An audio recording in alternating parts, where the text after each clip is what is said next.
तमसो ज्योतिर्गमय मृत्योर्मामृतं गमय।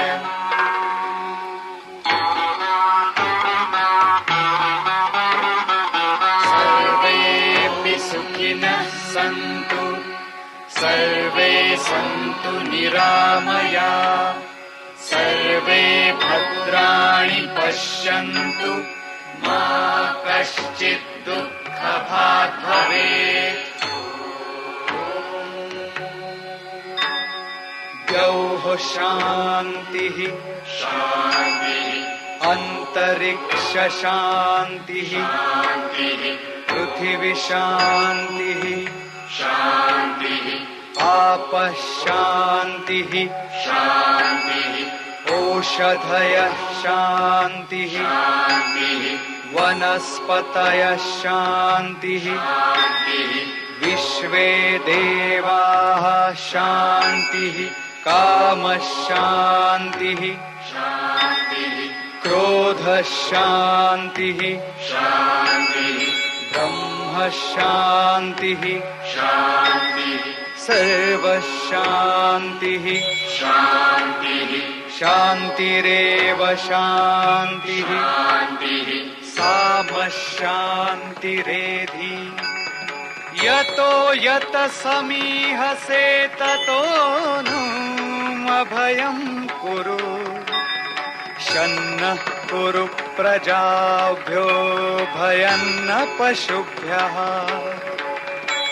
सुशान्तिर्भवतु सुशान्तिर्भवतु सुशान्तिर्भवतु।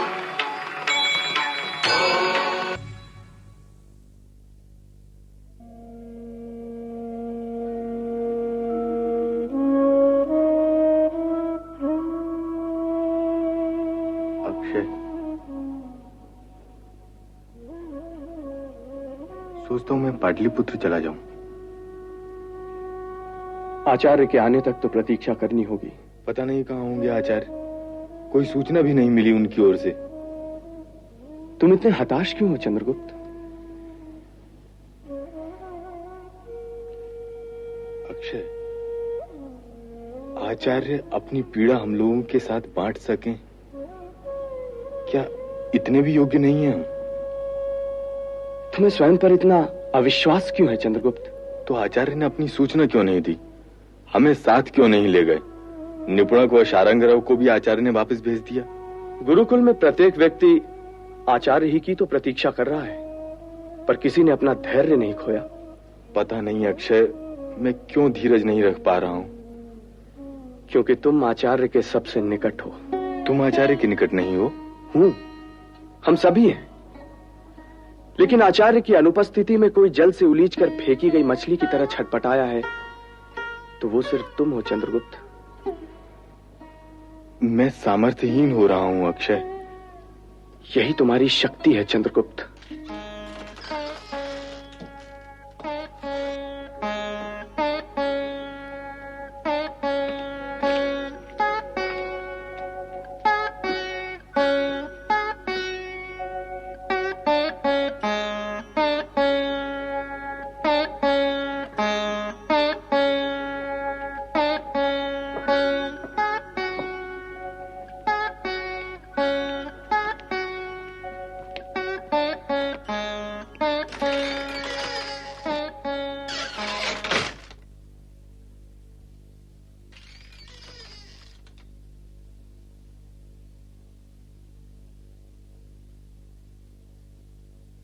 प्रणाम आचार्य।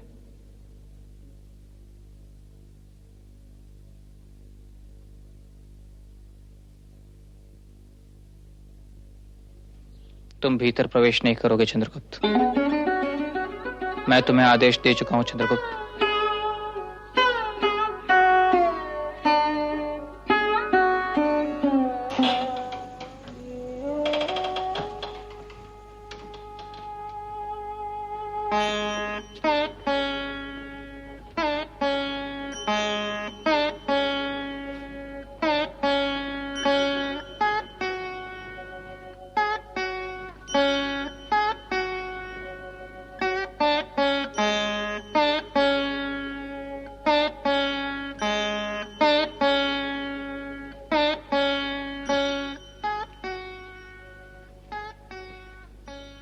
विष्णुगुप्त, विष्णुगुप्त, देखो बाहर सभी तुम्हारी प्रतीक्षा कर रहे हैं। विष्णु, बाहर आओ। विष्णुगुप्त, द्वार खोलो। विष्णु,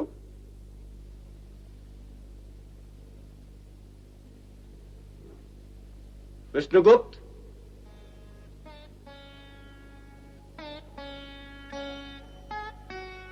तुम सभी अपने अपने कक्षों में जाओ।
कहाँ जा सकते हैं?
कल तक्षशिला के आयुधागार पर आक्रमण हुआ, कल अंतःपुर पर भी होगा।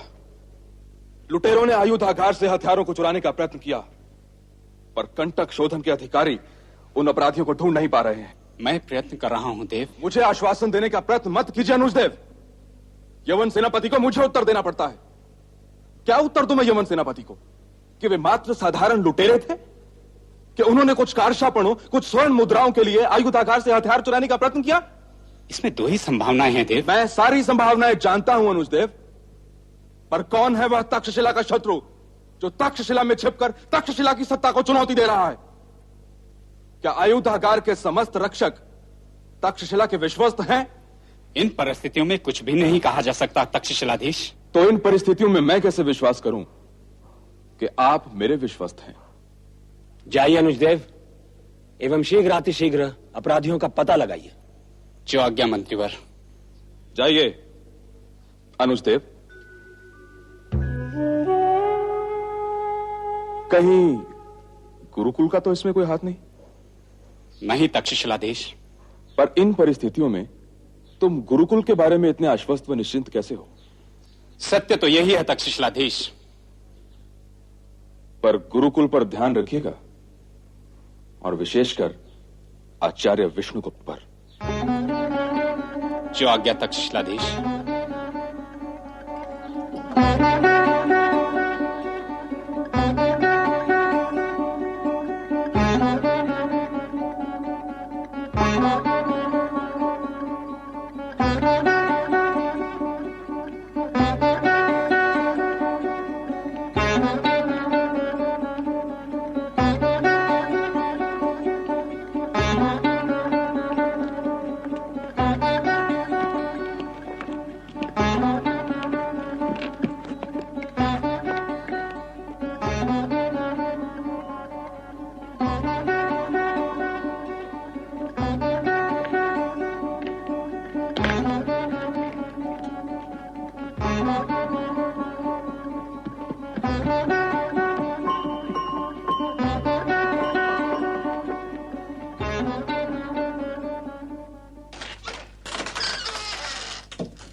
जो संधि सत्य की शपथ लेकर की जाती है अस्थायी नहीं होती, और जो संधि राजपुत्रों को बंधक बनाकर अथवा प्रतिभू रखकर की जाती है अस्थायी होती है।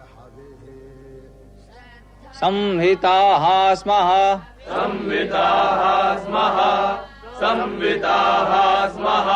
इति सत्यसन्धाः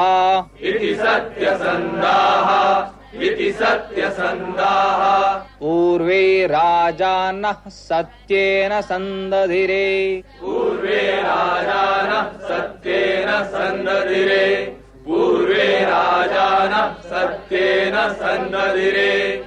प्राचीन सत्यवादी राजा हम संधि करते हैं इतना कह संधि किया करते थे। अभियुच्यमानः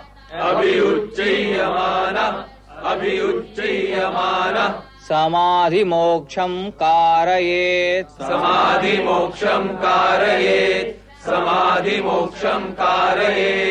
संधि हो जाने के पश्चात यदि अपनी शक्ति बढ़ जाए तो दूसरे राजा के या बंधक रखे पुत्र को मुक्त करा देना चाहिए। आज पाठ यहीं समाप्त करते हैं। ओम।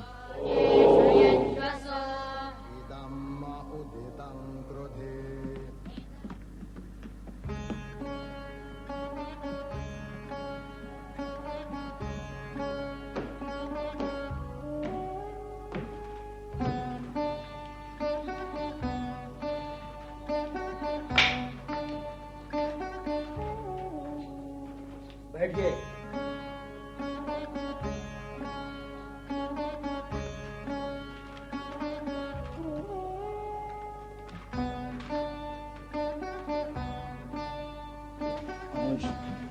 ये ब्राह्मण है, इससे नरमाई से व्यवहार करना।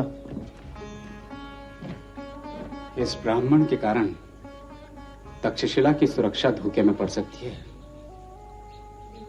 जितना दिखता है उतना सरल नहीं है।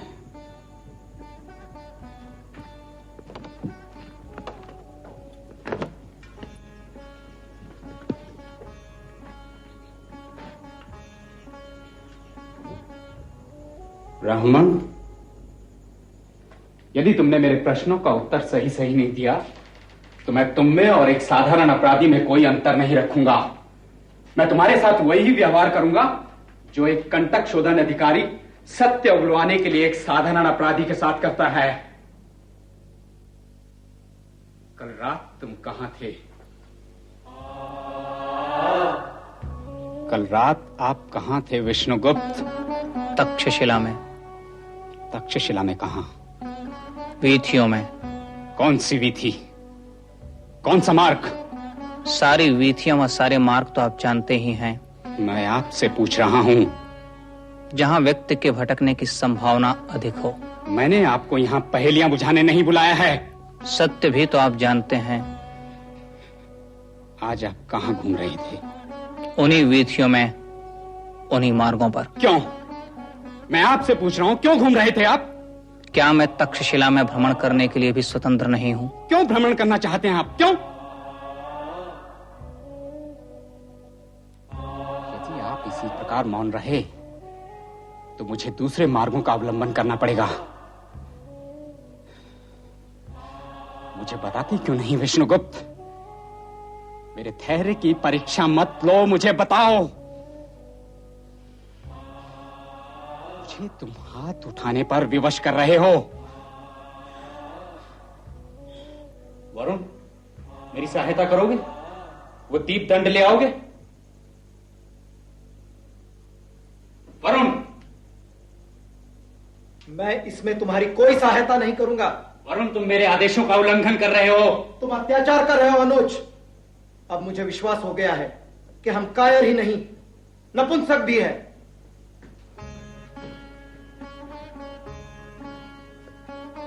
देखो विष्णुगुप्त, मेरी तुमसे कोई शत्रुता नहीं है। तुम चाहो तो मुझे मित्र कह सकते हो, पर सिर्फ मुझे इतना बता दो कि तुम अंधेरी रात में तक्षशिला की वीथियों में किसे ढूंढ रहे थे। हो सकता है मैं तुम्हारी मदद कर सकूं, हो सकता है मैं तुम्हारे किसी काम आ सकूं।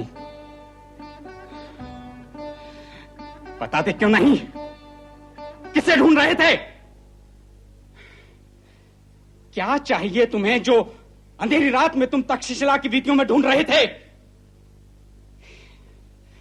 हे भगवान, ये आदमी समझता क्यों नहीं? देखो आचार्य, यदि तुम मुझे सत्य बता दोगे तो संभवतः मैं तुम्हारी अच्छे कार्य में मदद कर सकूंगा। तुम समझते क्यों नहीं हो? तुम बोलते क्यों नहीं हो?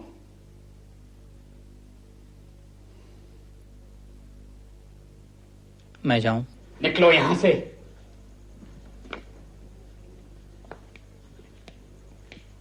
मुझसे सावधान रहना विष्णुगुप्त। और तुम मुझसे।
उसने कुछ कहा?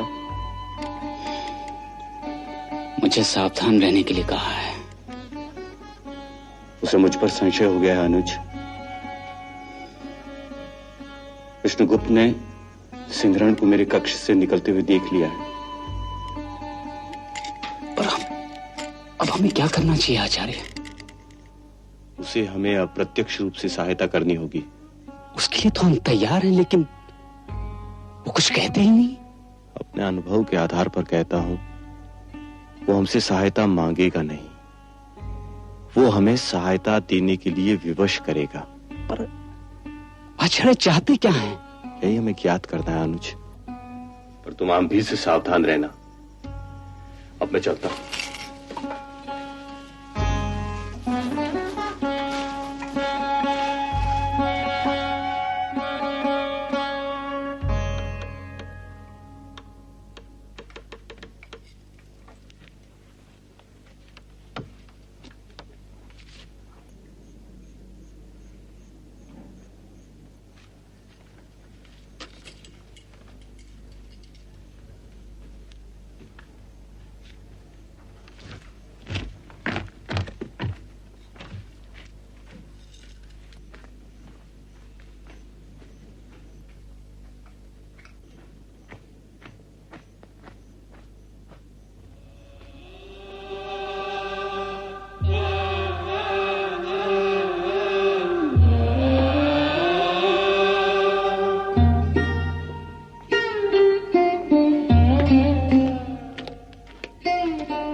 तुम अपने कक्ष में जाओ चंद्रगुप्त। कक्ष से ही क्यों? यदि आप मुझे आज्ञा देंगे तो मैं तक्षशिला से ही चला जाऊंगा। तुम जहां जाना चाहते हो जा सकते हो। तक्षशिला तक तो आप मुझे ले आए थे, पाटलिपुत्र तक मेरा अनिश्चित भविष्य मुझे ले जाएगा, पर मेरा शैशव, मेरे सुख, मेरे दुख, मेरे शोक, मेरे हर्ष, मेरा भविष्य मैंने एक अपरिचित व्यक्ति को सौंप दिए थे। आज उसी व्यक्ति से अपना शैशव, अपना भविष्य वापस मांगने आया हूं। लौटा दीजिए वो सारी स्मृतियां जो आपने अपने हृदय में संजो के रखी हैं। मैं चला जाऊंगा। तुम भावुक हो रहे हो चंद्रगुप्त। भावुक तो मैं था जो एक अपरिचित अनजान व्यक्ति की उंगली थामकर तक्षशिला तक चला आया। जब मां के गर्भ से बाहर आया तो सामने भावों का संसार था, जिसमें स्नेह था, ममत्व था, अपनत्व का स्पर्श था, और यदि उपेक्षा थी तो वो भी अपनों की थी। पर शैशव की उस सांझ को एक अपरिचित की पुकार पर मैं दौड़ा चला आया। आपने ही तो कहा था, उपेति चंद्रगुप्त, और मैं समस्त बंधनों को तोड़कर ज्ञान के गर्भ में आ समाया था। नहीं जानता था कि ज्ञान के गर्भ से प्रवास के पश्चात यूं फेंक दिया जाऊंगा किसी अनाथ जारज शिशु की भांति। क्या हो गया है तुम्हें आज चंद्रगुप्त? मेरा भ्रम टूट गया है आचार्य। कारशा पणों से क्रय किया गया चंद्रगुप्त मात्र दास हो सकता है, और मैं दास भी तो नहीं, मैं तो मात्र आपकी कृपा पर जी रहा हूं। मुझे मेरा मूल्य बता दीजिए आचार्य, ताकि उस मूल्य को चुकाकर मैं उस ऋण से मुक्त हो सकूं जो मेरे मातुल को दे आपने मेरे माथे पे चढ़ा रखा है। तुम मेरे समस्त ऋणों से मुक्त हो, अब तुम जा सकते हो। ऋणों से आप मुझे मुक्ति दे सकते हैं, पर क्या अपने हृदय से मुक्ति दे पाएंगे आप? आपको अपने पूर्वजों की स्मृति की सौगंध, बोलिए, क्या चंद्रगुप्त को हृदय से निष्कासित कर पाएंगे आप? आप बोलते क्यों नहीं आचार्य? क्यों मुझसे छल करते हो चंद्रगुप्त? किस बात का मुझे दंड दे रहे हैं आचार्य? क्या चंद्रगुप्त इतना भी योग्य नहीं कि आपकी पीड़ा में सहभागी हो सके? मेरी पीड़ा मेरी निजी संपत्ति है चंद्रगुप्त, उसमें सहभागी होने का प्रयास मत करना। पर जिस पीड़ा का संबंध संपूर्ण राष्ट्र से हो, वो आपकी निजी व्यथा कैसे हो सकती है आचार्य? आप उत्तर क्यों नहीं देते आचार्य? क्या मैं इतना भी योग्य नहीं कि आपका अनुसरण कर सकूं? मेरे पथ पर पग पग पर कठिनाइयां ही कठिनाइयां हैं चंद्रगुप्त। पर मैंने तो यही शिक्षा पाई है आचार्य कि जो पथ कंटकों और कठिनाइयों से पूर्ण न हो, वो पथ बहुधा अथः पतन की ओर ले जाता है। आप मुझे किस पथ की ओर ले जाना चाहते हैं आचार्य? चंद्रगुप्त, आपने ही तो कहा था कि चंद्रगुप्त राष्ट्र के गौरव को नष्ट न होने देना, और आज आप ही मुझे पथविहीन कर रहे हैं। यदि आपको मेरे सामर्थ्य पर विश्वास न हो तो एक बार कहकर तो देखिए, मैं मृत्यु के द्वार भी खटखटा कर आऊंगा। चंद्रगुप्त, मुझे तुम्हारा जीवन चाहिए, मृत्यु नहीं। मेरे जीवन पर तो आपका ही अधिकार है, और आपकी आज्ञा के बिना मर भी नहीं पाऊंगा। चंद्रगुप्त, कुछ तो बोलिए आचार्य, क्या हो गया है आपको? उत्तिष्ठ भारत कहकर काल को भी आह्वान की प्रेरणा देने वाला आज इतना मौन क्यों है?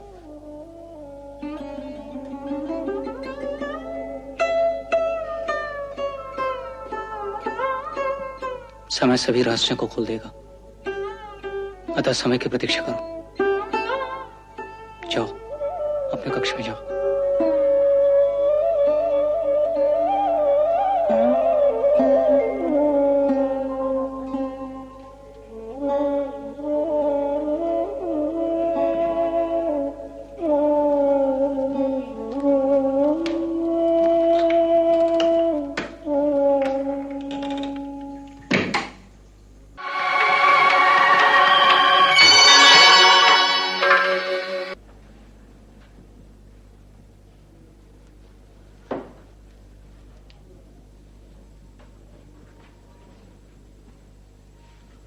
आपने मुझे बुलाया आचार्य?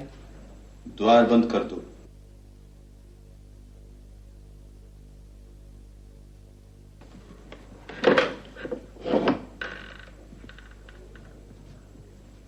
कल रात आप कहाँ थे आचार्य विष्णुगुप्त? तक्षशिला में। तक्षशिला में कहाँ? वीथियों में।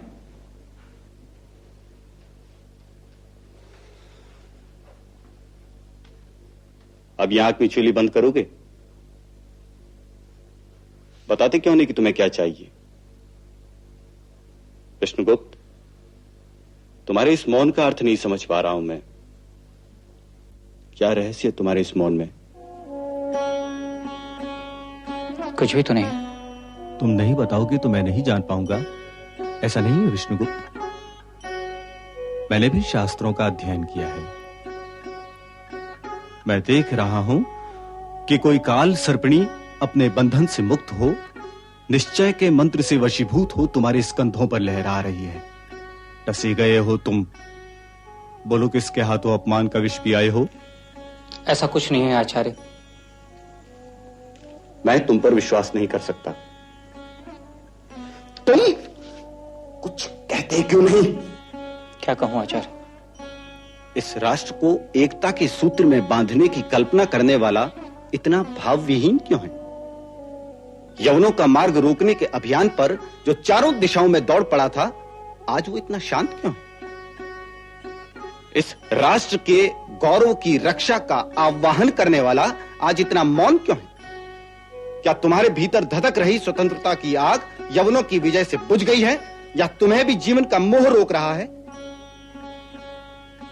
यदि मेरे इन प्रश्नों का उत्तर नहीं देना चाहते तो केवल इतना बता दो, क्या तुमने भी राष्ट्र की पराजय स्वीकार कर ली है? पराजित जनपद में है, भारत नहीं। पर यवन अभी भी भारत की छाती पर बैठे हैं, उनसे कैसे लड़ोगे? अभी मार्ग निष्कंटक नहीं हुआ है और तुमने अपना अभियान रोक दिया। क्या चाहिए तुम्हें विष्णुगुप्त? हजारों जीवन प्रस्तुत है तुम्हारे साथ चलने के लिए, हजारों युवक है राष्ट्रपद पे प्राण देने के लिए, फिर तुम निष्क्रिय क्यों हो? क्या चाहिए तुम्हें? कुछ तो कहो, कहो विष्णुगुप्त।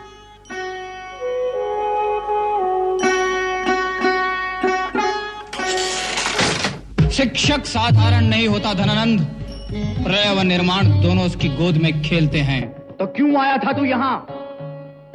सोचा था पाटलिपुत्र में ज्ञान के प्रकाश को देखूंगा, पर देख रहा हूं कि ज्ञान के सूर्य को राहु ग्रस रहा है। ओह, तो गुरुकुल भी अब राजनीति से अलिप्त नहीं रहा आचार्य? प्रश्न जब संपूर्ण राष्ट्र का हो तो गुरुकुल उससे कैसे अलिप्त रह सकता है कुमार? तो क्या मैं ये समझूं कि मेरे निर्णय के विरुद्ध गुरुकुल विद्रोह का सूत्रपात करेगा? अपनी ही भूमि पर अपने ही राष्ट्रीय ध्वजों को देखकर आश्चर्य होता है कुमार, पर जब अपनी ही भूमि पर यवनों का ध्वज देखोगे तब क्या होगा अम्बे कुमार? हिमालय से लेकर समुद्र पर्यंत भारत एक है, उसकी पग पग भूमि हमारी अपनी भूमि है।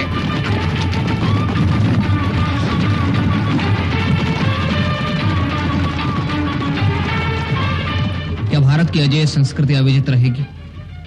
क्या आक्रांताओं के समक्ष यह राष्ट्र अपनी संस्कृति, अपनी परंपराओं व अपने जीवन मूल्यों की रक्षा कर पाएगा? या आक्रांताओं के प्रहार से यह राष्ट्र खंड खंड और चूर चूर हो जाएगा? कौन उन्हें समझाएगा कि जनपदों में बटा भारत एक अखंड राष्ट्र है? तुमने भीतर आने का दुस्साहस कैसे किया ब्राह्मण? राष्ट्र पर संकट आया है, इसलिए तक्षशिला का एक शिक्षक आपके पास आया है। बस इसलिए तुमने मेरे प्रतिहारियों व सहचरों को कष्ट दिया? महाराज, भारत की सीमाएं असुरक्षित हैं, मगध ही उनकी सुरक्षा कर सकता है। इसलिए आपसे प्रार्थना करने आया हूं कि मगध भारत की सीमा रक्षा का उत्तरदायित्व ले। सीमा की रक्षा सीमा रक्षक किया करते हैं, सम्राट नहीं। सीमाएं सुरक्षित रही तो सम्राट सुरक्षित रहेंगे महाराज। भिक्षुक! देख रहा हूं कि धरा के बेटों से उनकी धरती छीनी जा रही है और मगध चुप है। कौन करेगा उनके घरों की रक्षा? कौन करेगा उनके हलों की रक्षा? प्रतिहारियों, इस मूर्ख की शिखा पकड़कर इसे बाहर निकाल दो। एक दिवस यही शिखा तेरे कुल की काल सर्पिणी होगी धनानंद। तुम जैसे दुष्टों ने भारत को पदाक्रांत कर रखा है, मैं तुम जैसे दुष्टों को पदाक्रांत करूंगा।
ऐसे राष्ट्र विरोधी शासकों का उद्धार नहीं करूंगा, तब तक मैं चाणक्य का पुत्र चाणक्य अपनी शिखा नहीं बांधूंगा।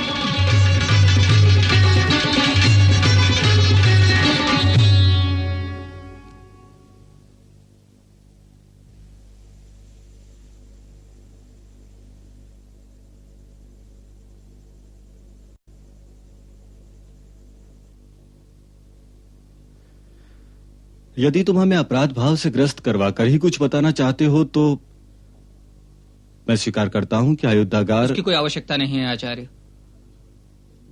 तो फिर तुम्हारा आचरण इतना रहस्यपूर्ण क्यों है? योजना आरंभ करने से पूर्व मैं अपने निकट के व्यक्तियों को भली भांति टटोल लेना चाहता था आचार्य। तो किस निर्णय पे पहुंचे तुम? स्थितियां कठिन अवश्य हैं, पर वातावरण अनुकूल है। तो प्रतीक्षा किस बात की है? मैं भृत योद्धाओं को अपने पक्ष में देखना चाहता हूं। किसकी हत्या करवाना चाहती हो तुम? समय आने दीजिए, सब बता दूंगा। इसमें मुझे क्या करना होगा? यदि संभव हो तो भृत योद्धाओं से मिलने की व्यवस्था। ठीक है, अनुज से कह मैं तुम्हारी भेंट भृत योद्धाओं के प्रमुख से करवा दूंगा। और कुछ? समय आने पर कह दूंगा। सावधान रहना, गुरुकुल को तुम्हारी आवश्यकता है। जाओ, छात्र तुम्हारी प्रतीक्षा कर रहे होंगे। एक बात और बताते जाओ विष्णुगुप्त, कब तक यह शिखा बंधन में नहीं आएगी? जब तक मैं अपने राष्ट्र को पुनः गौरवशाली नहीं बनाता, तब तक यह सदैव मुझे मेरे प्रण का स्मरण दिलाती रहेगी।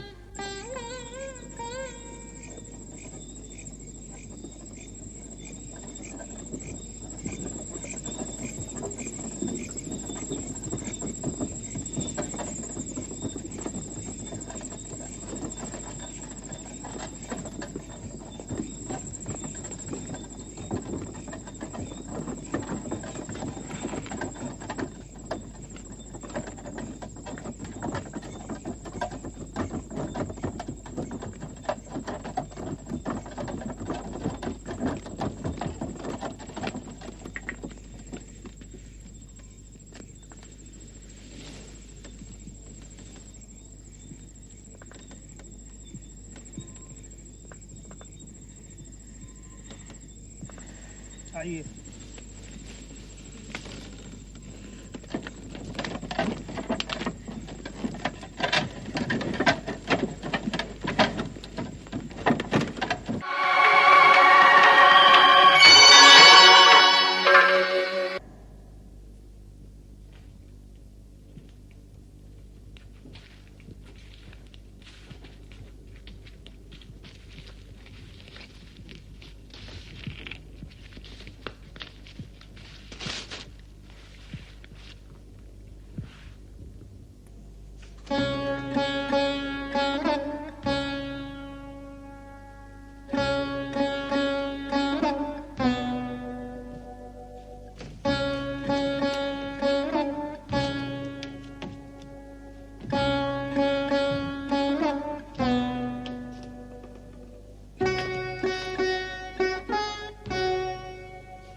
तुम्हें हमारे आगमन की सूचना तो मिल चुकी होगी सेहरण।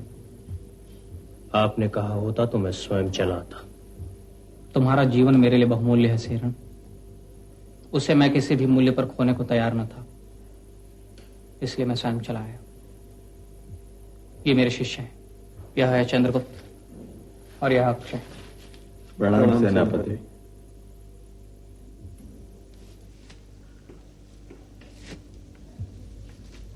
अब मैं सेनापति नहीं हूं, अब तो मैं बस जीविका पाने के लिए लड़ने वाला एक योद्धा मात्र हूं। जीविका के लिए लड़ने वाला हर कोई योद्धा नहीं होता सेहरण, तुम तो जन्म से योद्धा हो। मार्ग से भटक जाने का अर्थ ध्येय से भटक जाना तो नहीं होता सेहरण। हाँ, ध्येय बदल जाए तो मार्ग भी स्वयं बदल जाते हैं।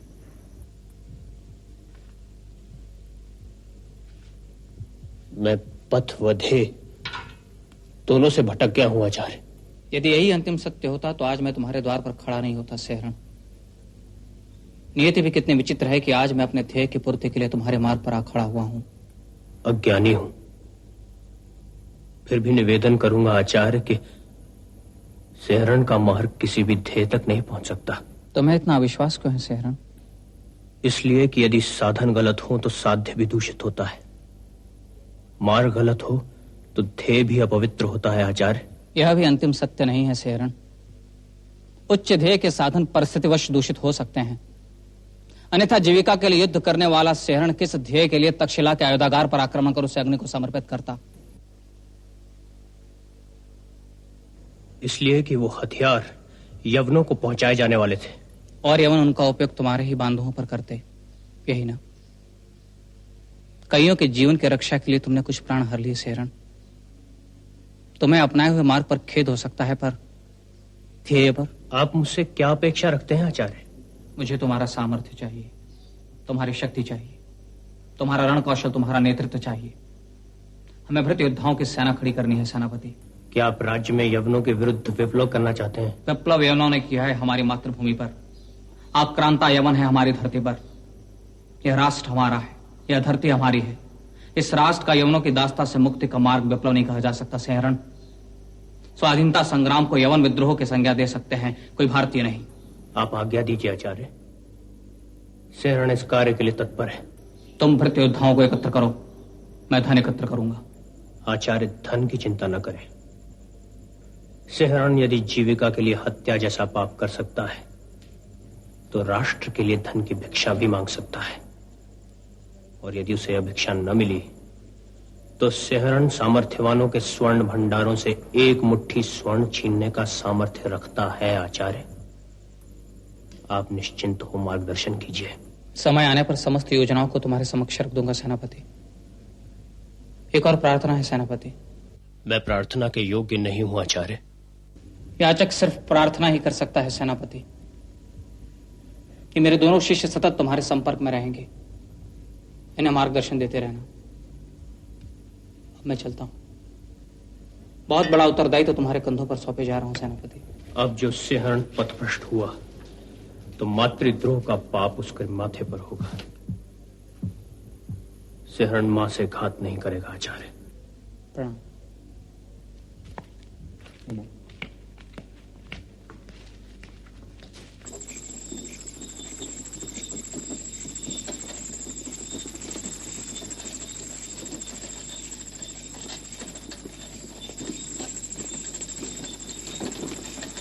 अंशो भगो वरुणो मित्रो आर्यमादितिः पान्तु मरुतः अपतस्य द्वेषो गमेदविन्हु तोयावयच्छत्रुभन्ति तम्।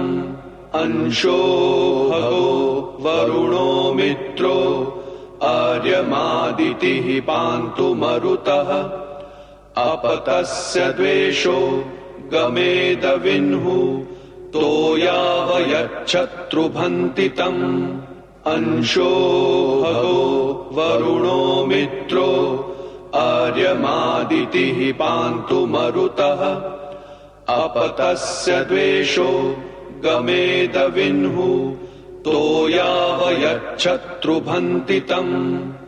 अंशो भगो वरुणो मित्रो आर्यमादितिः पान्तु मरुतः अपतस्य द्वेषो गमेदविन्हु तोयावयच्छत्रुभन्ति तम्। अंशो भगो वरुणो मित्रो आर्यमादितिः पान्तु मरुतः अपतस्य द्वेषो गमेदविन्हु तोयावयच्छत्रुभन्ति तम्।